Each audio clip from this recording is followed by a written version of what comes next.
जैसे जीवन के लिए भोजन जरूरी है, लेकिन श्वास क्या है, अनिवार्य है। जो श्वास ले रहे हैं ना, इस श्वास के बिना आप जीवन नहीं रह सकते। श्वास क्या है, जीवन के लिए अनिवार्य है। ऐसी सत्संग क्या है, सभी के लिए सुनना अनिवार्य है।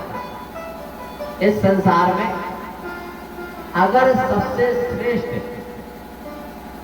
कोई क्रिया कही गई है, अगर क्रिया के मामले में अगर सबसे श्रेष्ठ कोई चीज है तो वो है ध्यान। ये जो आप ग्रह कार्यों में लगे रहते हैं, उलझे रहते हैं दिन भर, कहा गया है ग्रह कारज नाना जंजाला। ये ग्रह कारज क्या एक जंजाल है, बड़ी विचित्र स्थिति है। आप सबने मकड़ी को देखा होगा। मकड़ी क्या करती है, एक जाल बनाती है। वो जाल बनाएगी जरूर, लेकिन उससे निकलने का रास्ता पहले बना लेगी। मकड़ी जाल बनाती जरूर है, लेकिन निकलने का रास्ता पहले बना लेगी।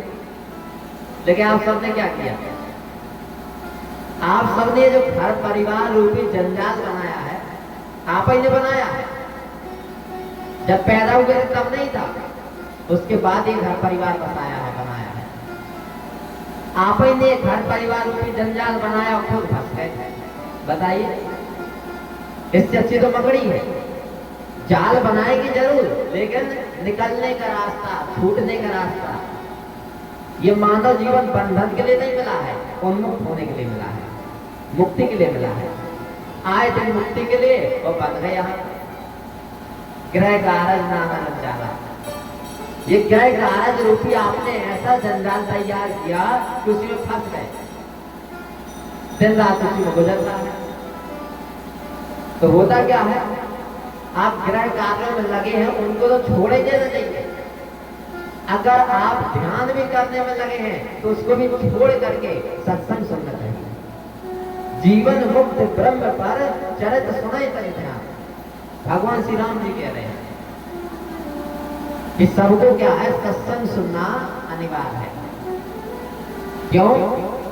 क्योंकि इसमें मानव जीवन को उद्धार कल्याण है। क्योंकि इसमें मानव जीवन में जो आप दुख कष्ट पा रहे हैं, उनसे छूटने का उपाय है।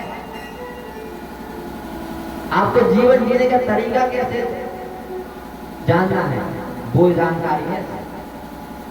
अगर ऐसे सत्संग में आपको रुचि नहीं हो रही है, जे हरि कथा न करे रति तिनके ही पासा, अगर ऐसे सत्संग में आपको रुचि नहीं हो रही है, ये सत्संग, ये उद्धार कल्याण की चर्चा अच्छी नहीं लग रही है, तो सीधा मतलब है तिनके ही पासा।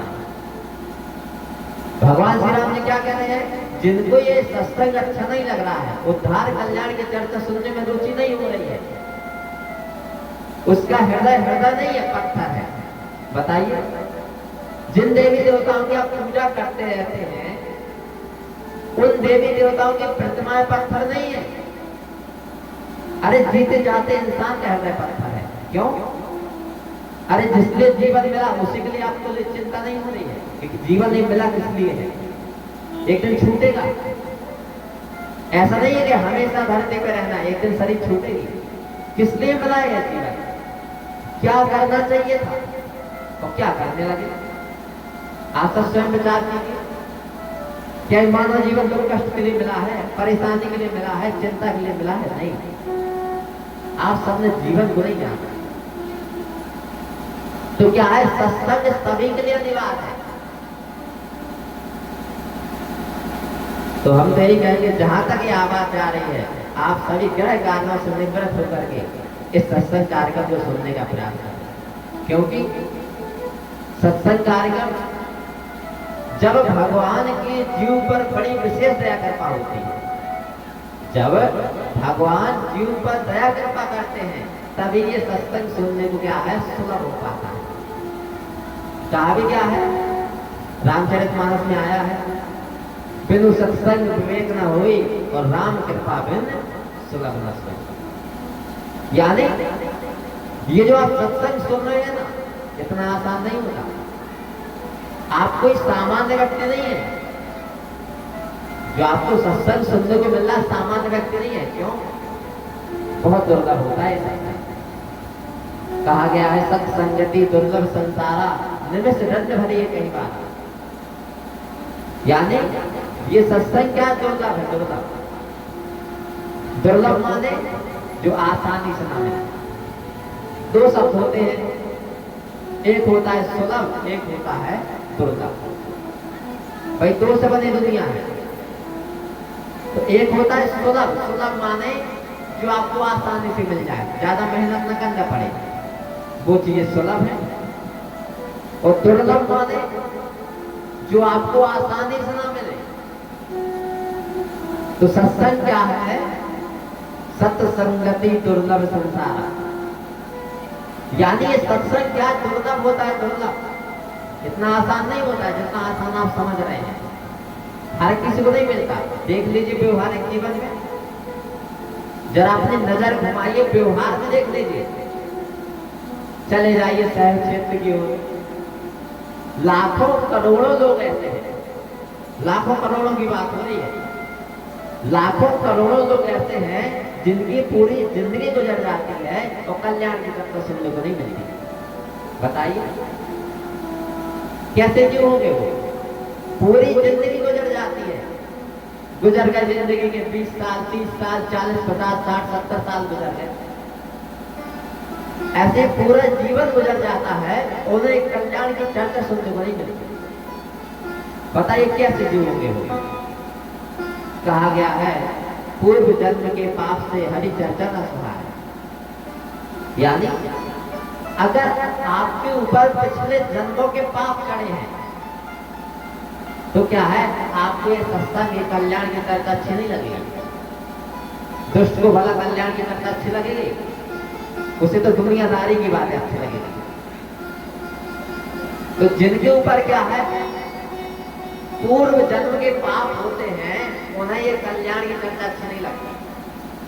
अब बताइए अगर आपके ऊपर थोड़ा बहुत पाप है तो ये सत्संग अच्छा नहीं लगेगा। लेकिन सुन तो रहे, अब वो कितने पापी जीव होंगे कि पूरी जिंदगी उन्हें कल्याण की चर्चा सुनने को नहीं मिलती। कितने पाप होंगे उनके कि जिंदगी गुजर जाती है लेकिन कल्याण की चर्चा सुनने को नहीं मिलती। लाखों करोड़ों लोग हैं। बस क्या है, सुबह से उठे, सुबह से उठे, दिन भर जुटाना। जीवन क्या होता है? सुबह से उठ गए और दिन भर जुटाना, लग गए भोग के खोज में, चले गए खेती करने के लिए, चले गए नौकरी करने के लिए, चले गए व्यापार करने के लिए। सुबह से उठे, दिन भर जुटाना, सुबह शाम का खाना, और कैसा जीवन हो गया? दिन भर जुटाना, शाम सुबह खाना और सुबह शाम का खाना, इसी में पूरा जीवन गवाना। बताइए क्या इसी का नाम मनुष्य जीवन है? कि सुबह से उठे और लग गए भोग की खोज में, लग गए भोजन की खोज में, दिन भर जुटाने में लगे रहे, दिन भर जुटाना, शाम सुबह खाना और सुबह शाम पकाना, इसी में पूरा जीवन गवाना। कैसे के नाम मनुष्य जीवन है? कैसे के लिए राम जी ने कहा है, बड़े भाग्य मानुष तन पावा, सुर दुर्लभ सब ग्रंथ गावा। कोई भी व्यक्ति हो जो भी थोड़ा बहुत धर्म में आस्था निष्ठा रखता है, वह और कोई चौपाई, दोहा, श्लोक, मंत्र जाने या ना जाने, तुरंत ये चौपाई जरूर जानता होगा। कोई भी व्यक्ति हो अगर धर्म में थोड़ा बहुत आस्था निष्ठा रखता है तो और कोई मंत्र जाने या ना जाने, चौपाई, दोहा, श्लोक जाने या ना जाने, लेकिन ये चौपाई जरूर जानता होगा। लोग कहने भी लगते हैं आपस में, अरे भैया बड़े भाग्य मानुष तन पावा, सुर दुर्लभ सब ग्रंथ गावा। क्या सबने जानने देखने की कोशिश की कि कैसे ये देवताओं से भी दुर्लभ शरीर है, कैसे बड़े भाग्य मानुष तन पावा, सुर दुर्लभ सब ग्रंथ गावा है? जानने देखने का प्रयास किया? नहीं किया। ना जानने का परिणाम है कि जीवन में दुख कष्ट है, परेशानी है, चिंताएं हैं। तो होता क्या है, ये दिन भर जुटाना, शाम सुबह खाना, सुबह शाम पकाना, ये मनुष्य जीवन नहीं है, ये तो पशु वाला जीवन है। भाई संसार में क्या है, हर एक चीज के लक्षण है। जानवरों के अलग लक्षण हैं, सज्जन के अलग लक्षण हैं, दुष्टों के अलग लक्षण हैं, देवी देवताओं के अलग लक्षण हैं, माया के अलग लक्षण हैं, भगवान के अलग लक्षण हैं। इस संसार में हर एक चीज के लक्षण होते हैं, ऐसे मनुष्य के भी लक्षण होते हैं। आप सब उन लक्षणों को जानते ही नहीं कि आखिर मनुष्य होने के लक्षण क्या है। केवल मनुष्य के शरीर पा जाने से मनुष्य नहीं हो जाएंगे, केवल ये मनुष्य की खाल पा जाए तो मनुष्य नहीं कहलाएंगे, उसके लिए मनुष्य के लक्षण होना चाहिए। आज समाज में देखते हैं पशु पक्षी दिखाई दे रहे हैं, कीट पतंग दिखाई दे रहे हैं, दूसरी ओर मनुष्य भी दिखाई दे रहे हैं। लेकिन आश्चर्य होता है, कैसा आश्चर्य कि भगवान ने कोई गलती तो नहीं करते, हम आप सबको मनुष्य जीवन देकर के। क्यों? क्योंकि जो गुण लक्षण पशु पक्षी में दिखाई दे रहे हैं, कीट पतंग में दिखाई दे रहे हैं, वही गुण लक्षण अधिकतर मनुष्यों में दिखाई दे रहे हैं। भगवान श्री विष्णु जी महाराज बताते हैं कि पशु के लक्षण क्या है, मनुष्य के लक्षण क्या है। गौर से सुनिएगा, 4 लक्षण बताए हैं उन्होंने पशु के। अगर ये 4 लक्षण हमारे भी हैं तो मनुष्य कहलाने के अधिकारी नहीं है, हम तो जानवर हो जाएंगे। मनुष्य के शरीर में पशु कहलाएंगे, नर पशु हो जाएंगे। जांच कीजिएगा, कोई भी पशु पक्षी हो, कीट पतंग हो, उनके अंदर ये 4 लक्षण मिलेंगे, चाहे वो गाय हो, चाहे भैंस हो, चाहे कुत्ता बिल्ली हो। कौन से 4 लक्षण है? तो निद्रादि मैथुन आहारा सर्वे शाम प्राणी नाम समा। ये जरूर 4 लक्षण होते हैं पशु के। कौन से 4 लक्षण? पहला है आहार, आहार माने खाना पीना। जानवर क्या है, पशु पक्षी क्या खाते पीते हैं। दूसरा है निद्रा, निद्रा माने सोते हैं। और तीसरा है भय, मौत का भय लगा हुआ है, कोई मरना नहीं चाहता। और चौथा होता है मैथुन, मैथुन यानी बच्चे पैदा करना। देख लीजिए, 4 लक्षणों के अलावा 5वां कोई लक्षण नहीं मिलेगा आपको पशुओं में। खाते पीते हैं, सोते हैं, बच्चा पैदा करते हैं और मौत का भय लगा रहता है, मर जाते हैं। अगर आप सब भी मनुष्य शरीर पा करके इसी 4 काम में लग गए तो क्या मनुष्य कहलाने के अधिकारी होंगे? नहीं। और वही तो लोग अधिकतर कर रहे हैं, बस दिन भर जुटाना खाने पीने के लिए, खाया पिया सो गए और बस बच्चे पैदा करने में लगे हैं। और क्या है, मौत का भय लगा हुआ है। तो ये क्या मनुष्य जीवन नहीं है, ये तो पशु वाला जीवन है। आहार निद्रा भय मैथुनम एतत् समानाम पशुभी नारायण। अगर हम सब भी इसी 4 काम मात्र में लग गए तो मनुष्य कहलाने का अधिकारी नहीं है।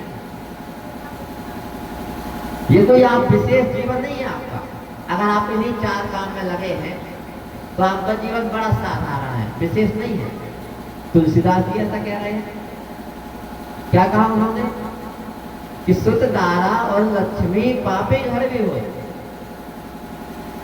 यानी आप क्या है, थोड़ी बड़े हुए, शादी विवाह कर लिया, पत्नी आ गई, उसके बाद क्या बच्चे भी हो गए, और थोड़ा बहुत क्या खेती के माध्यम से कमाने लगे, नौकरी चाकरी करने लगे, बिजनेस व्यापार करने लगे।